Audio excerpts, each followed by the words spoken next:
Les pionniers chez Fred Mazzella. Le tête-à-tête. Bienvenue dans le tête-à-tête. Aujourd'hui, je reçois Catherine Monouri. Bonjour Catherine. Bonjour Fred. Alors, tu es une grande championne de la voltige aérienne. Tu es 10 fois championne de France et 2 fois championne du monde, rien que ça, de voltige aérienne. Tu voles depuis le plus jeune âge. Tu dis que la voltige t'apporte le plaisir de la vie. Que parfois tu te surprends à confondre les ailes de ton avion avec ton propre corps. Et tu es la femme qui a la plus longue carrière dans le sport de voltige. Et tu es l'actuelle présidente de l'Aéroclub de France. Alors tu connais le principe de l'émission.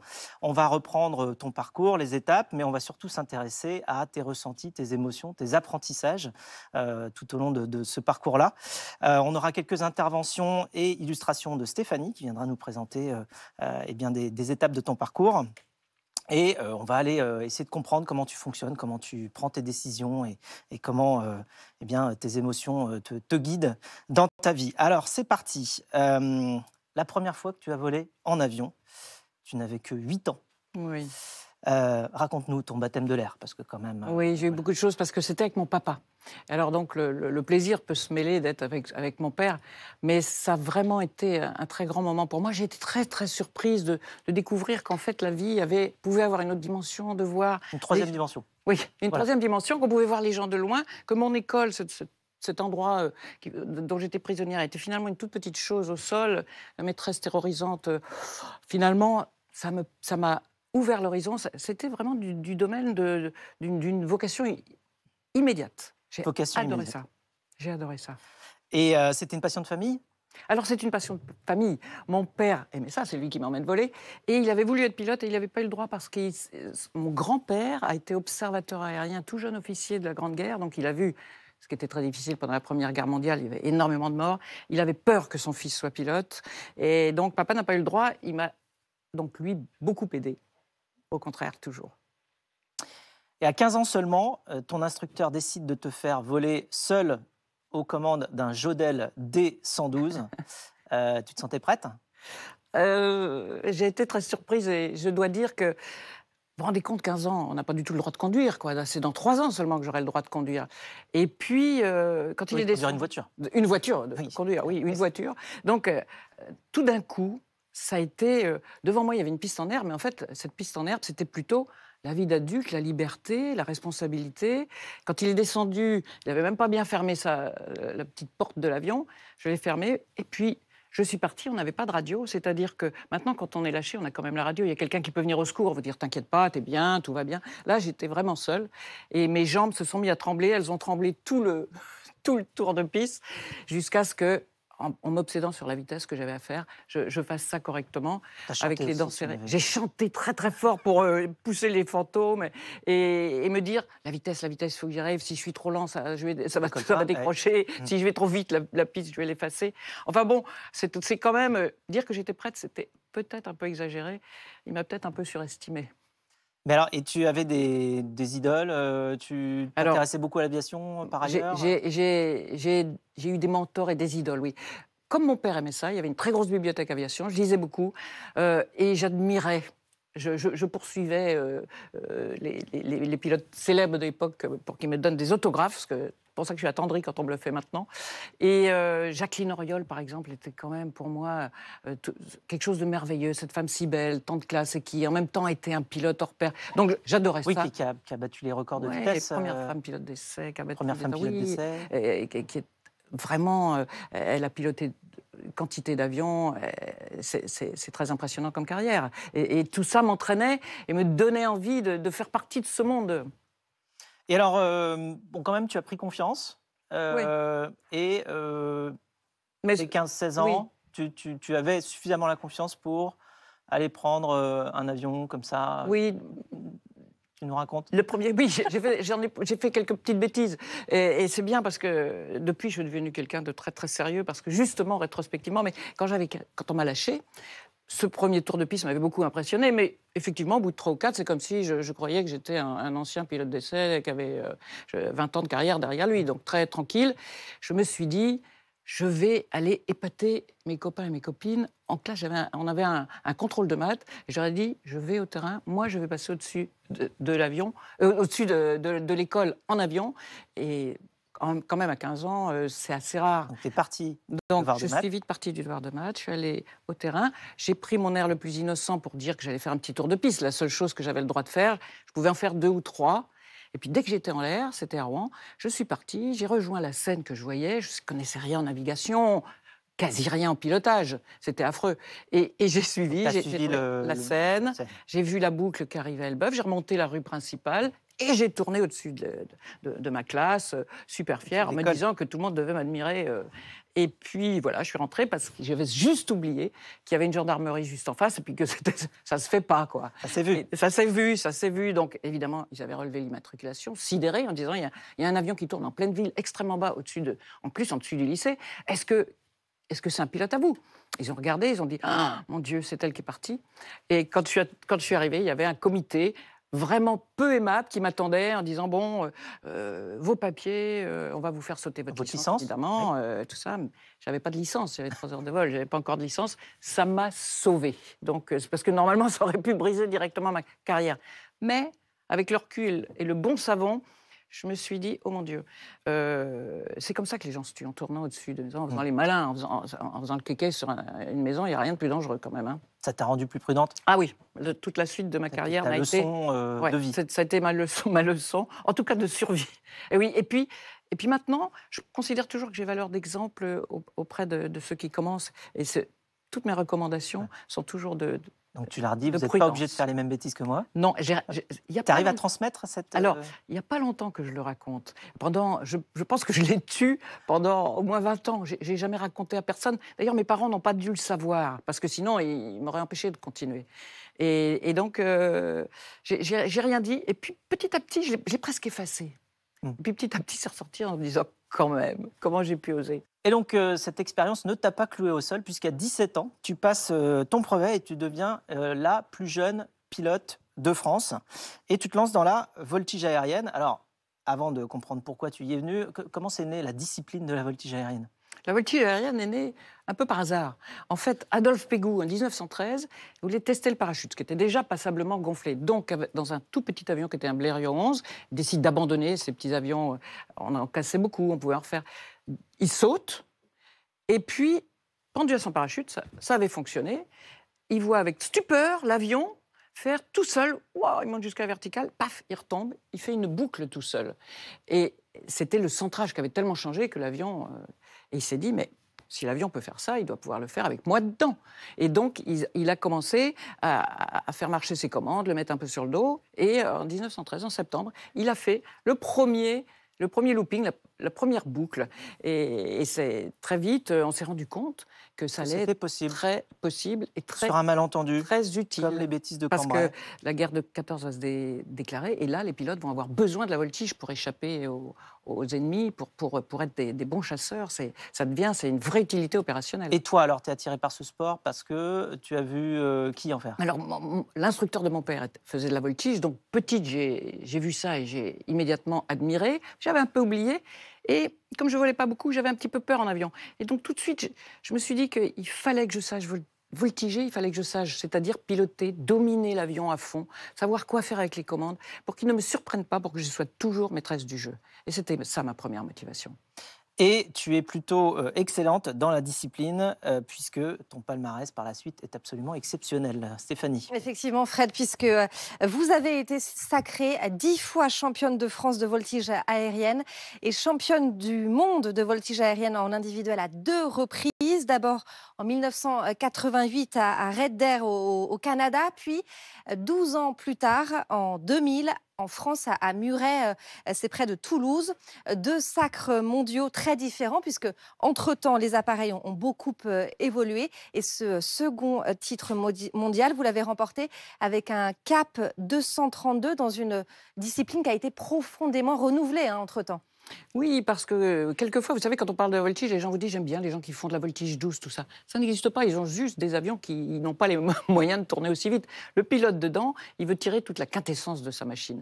Et en fait, en 88, l'avion avait encore des ailes en bois. on faisait déjà des très beaux programmes, mais c'était quand même un peu plus lent, un petit peu moins maniable. Et en 2000, on était passé sur les avions qu'on a encore maintenant, qui sont en carbone, qui tournent, c'est du 500 degrés seconde, hein, pratiquement, ce qu'on appelle un tonneau, une révolution autour de l'axe. Eh bien, c'est sûr que c'était pas le même chemin et qu'il a fallu que je me remettre au boulot et que c'était pas juste allez, on refait ça tout de suite Alors, derrière. comment on progresse justement dans ce sport? Comment on gagne?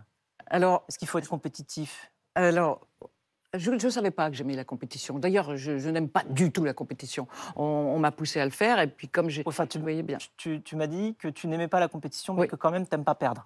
Mais par contre, perdre, c'est insupportable. Donc, à chaque fois que vous avez perdu, il faut absolument refaire pour gagner. Et en réalité, on se souvient que j'ai gagné 2 fois. Mais comme j'ai fait 20 ans et que c'est tous les 2 ans seulement, c'est pour ça que c'est très énervant quand on perd, parce qu'il faut attendre 2 ans pour recommencer, ça veut dire que j'ai perdu 8 fois quand même. Hein. Faut pas... Oui. Donc, il faut apprendre à perdre en même temps qu'on a le plaisir de temps en temps de gagner. Et donc, le secret, c'est surtout d'avoir une équipe. Il y a rien... On a l'impression qu'on est très seul. Quand on ferme ce cockpit, on est tout seul. C'est des avions monoplaces. Néanmoins, il y a votre coach, il y a celui qui a payé l'avion, il y a celui qui l'a construit, il y a le médecin qui vous suit, il y a toute une Et équipe. le mécanicien qui a serré tous les boulons. Est-ce que tu le regardes avant de décoller? Toujours. Il y a un échange de regards qui est très connu chez les militaires aussi. On confie sa vie au mécanicien. Ah oui, parce que... Le binôme mécanicien, on compte sur lui et quand on lui dit je peux y aller, c'est extrêmement profond. Lui, il a fouillé dans les entrailles de l'avion, il le connaît. Moi, je fais une petite visite pré-vol, je regarde, mais les choses qui sont au fin fond, je ne vais pas les voir. Je vais voir que tout va bien à l'extérieur. Alors, tu dis aussi que tu es une hypocondriaque de l'avion maintenant. C'est-à-dire que tu fais très attention à tout. Ah oui. Tu auscultes tout. Tu connais toutes les pièces? Non, alors je ne connais pas toutes les pièces. Je connais tout ce qui est de mon ressort. Mais c'est surtout que je pense que je mets tout de mon côté. Et donc, je connais mon domaine de vol, à moi, ce que je ne peux pas dépasser, ce que lui ne peut pas dépasser. Je ne vais jamais faire quelque chose qui ne serait pas autorisé. J'ai donné, j'ai donné. Et de façon à tout mettre de mon côté pour minimiser les risques. En fait, le risque, c'est quelque chose qui est inhérent à... Tu vois, si je n'ai pas préparé le vol, c'est quelque chose qui est vraiment inhérent à ce qu'on fait, mais on peut le minimiser. Et j'avais l'habitude de vraiment tout regarder. Et j'avais une petite checklist spéciale au bout duquel il y avait mes 2 enfants, où je disais, et eux, je ne peux pas les abandonner sur une bêtise. Alors là, on te voit aux commandes. Justement, c'est assez impressionnant. Ça Pas va toujours assez vite. Tiens, c'est la piste du Bourget en dessous, je crois, là. On va voir Ouais, passer. on a pas trop Tiens, le temps de tu vas voir, reconnaître, tu vas peut-être voir des petits points orange. Ah non, on les voit plus. Ça, c'est à l'intérieur. C'est dire que c'est quand même, quand on dit que c'est pas un sport, c'est un peu faux. On est assis. Oui, ça c'est un secoue, sport. hein. C'est un sport assis, mais bon. Tu prends combien de G quand ça tourne comme ça? Ah, ces avions-là, au maximum 10. On monte jusqu'à 10 et il a droit à plus 10, moins 10. En présentation comme ça, on est quand même sans doute à 8. Ça, on tourne autour du moteur, quelque part. Alors, en parallèle de ta vie de championne, tu as obtenu une maîtrise en philosophie. Ça t'accompagne comment, la philosophie, dans la vie? Ah, ça a toujours été relativement important. Et je me demande si je n'ai pas fait de la voltige pour le même... La maîtrise de philosophie, j'ai fait ça quand je faisais mes études assez jeune aussi. Enfin, je savais déjà piloter, mais c'est une envie d'avoir des réponses sur le sens de la vie, c'est l'envie d'aller au fond des choses. Et c'est un peu la même chose que la voltige. Essayer d'aller jusqu'au bout, essayer de savoir un maximum de choses. C'était ça, je crois. Et ça me sert sans doute à être capable de prendre un peu de recul. Après ton 2e titre de championne du monde, tu décides d'arrêter la compétition. Qu'est-ce qui a motivé ce choix? J'avais déjà beaucoup donné, et ça aurait été répétitif. J'ai eu envie de faire autre chose. J'avais toujours envie de voler, mais j'ai eu envie de faire autre chose. Donc, le meeting aérien, là, c'est peut-être dangereux, mais ça dépend de soi, mais c'est beaucoup moins exigeant. Si je me trompe de 5 degrés quand je fais quelque chose, ça n'a aucune importance, personne ne le verra. Donc, c'est plus ludique, c'est plus du jeu. Et puis ensuite, j'ai eu la chance de faire de la patrouille avec Aude Le Mordant, nous parlions avec 2 autres champions et qui m'ont emmené, on voit là 3 ou 4, et j'ai appris à ne plus avoir envie d'être en haut, mais plutôt être dans l'entraide. C'est-à-dire que, vous savez, quand vous êtes en équipier comme ça, vous apprenez que chacun est là pour aider les autres. Il n'y a plus de premier, il n'y a pas d'enfant, il y a pas de fils unique qui fait mieux que l'autre. Si jamais vous êtes un peu trop loin, vous voyez que l'autre se met un peu plus loin, parce que c'est pour équilibrer. Il aurait pu faire un peu mieux, mais il se met à votre... C'est extraordinaire. Vous faites des figures aussi en Ah oui, patrouille, on fait de ou- la voltige et on volera à Chartres cette année, tous les 4 et tout. Et à Roanne, sans doute. Enfin, on vole en meeting tous ensemble. Donc, ça veut dire de l'entraînement. Ce qui me garde ce plaisir de bosser, parce qu'au fond, quand on est voltigeur, on est un bosseur pour sans arrêt aller chercher le détail qui va vous faire gagner. Et puis, vous permettre... En fait, c'est une recherche, je pense, une envie de perfection. Alors, on a une petite surprise pour toi. On a une question de Aude Le Mordant, la championne du monde en titre. Bonjour à tous, bonjour Catherine. J'ai plaisir à voler avec toi en meeting et je souhaitais savoir ce qui te motive particulièrement à voler. Ah, bonne question. Voler. Motive. Qu'est-ce qui motive? Voler. En fait, si on réfléchit bien, l'être humain, l'homme ou la femme, il peut marcher, il peut danser, il peut courir, il peut nager, il peut tout faire, sauf voler. Donc, quand tu voles, tu atteins quand même une possibilité de quitter ta condition d'humain. Tu as besoin d'une prothèse, tu as besoin d'un avion, mais je pense que depuis toujours, ça fait partie du rêve de l'humanité, parce que c'est une des façons de passer au-dessus de cette condition qui nous colle au sol par la gravité. On ne peut pas s'échapper, excuse-moi, on ne peut pas voler tout seul. Donc je crois qu'il y a ça. Et puis ensuite, maintenant, merci Aude, j'ai le plaisir de voler avec eux, d'apprendre à plus être la meilleure, d'obéir, de faire partie d'un groupe, au lieu d'être toute seule en train d'essayer de gagner. C'est avec Aude Ça que n'existe tu es en plus. patrouille. Hein. Oui. Et alors, tu as aussi trouvé du sens dans la transmission de ta passion pour les airs, Stéphanie. Effectivement, puisque vous devenez instructrice de voltige de haut niveau et membre du conseil de l'Aéroclub de France et de l'Académie de l'air et de l'espace. Le 10 août 2010, vous êtes nommée directrice du musée de l'air et de l'espace et vous êtes à ce titre la première femme à occuper cette fonction. C'est le plus grand musée aéronautique de France. Ses collections sont uniques au monde, une institution que vous allez rénover et moderniser pendant vos 2 mandats. Oui, j'ai trouvé que c'était vraiment extrêmement intéressant et je pense que j'ai su après que dans le processus de choix, le fait que j'ai pu être une compétitrice, ils se sont dit que j'allais me donner à fond, que je ferais tout ce que je pouvais pour faire au mieux et puis que j'assumerais et quand je gagne et quand je perds. Et ça m'a toujours beaucoup motivée et je pense que ça déclenche des vocations. C'est important à un moment où l'aviation est un petit peu dans la tourmente. Qu'est-ce que tu as appris en gérant un établissement public? Alors, j'ai appris que tout ce que j'avais fait en voltige m'a servi. C'est-à-dire d'abord le travail en équipe. Parce que moi, gérer un musée, évidemment, je ne sais pas... J'ai pas la formation pour gérer un établissement public. Il me fallait quelqu'un pour m'aider.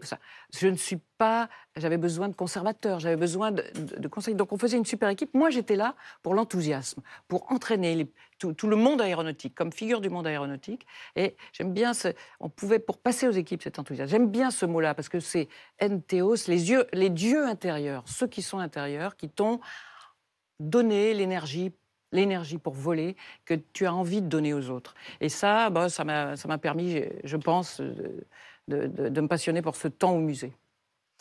Alors, une question plus large sur l'aviation aujourd'hui et le rôle que l'aéronautique peut avoir, notamment en prenant en compte les enjeux climatiques et les ressources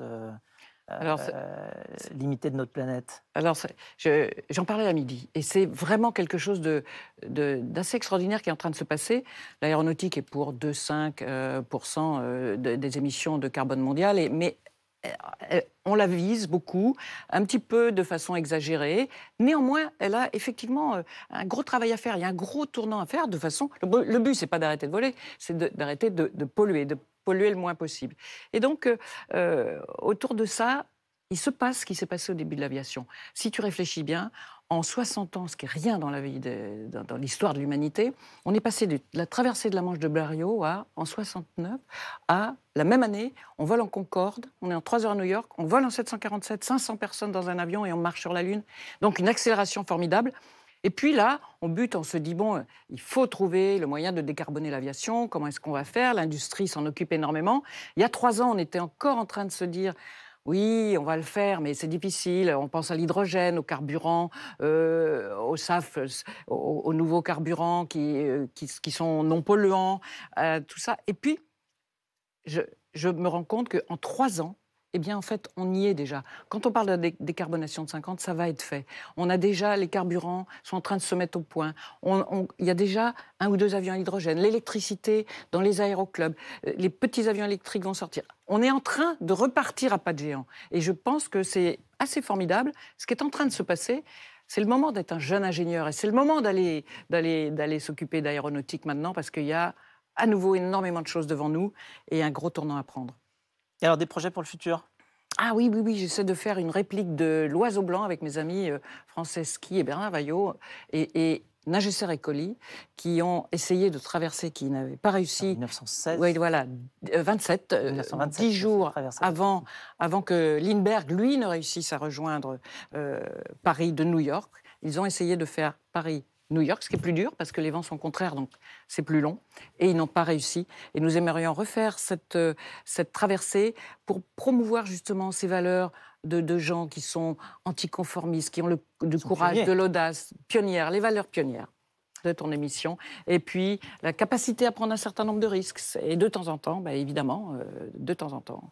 Alors, tu es conférencière aussi. Quels sont les enseignements que tu transmets dans tes conférences, dans tes séminaires?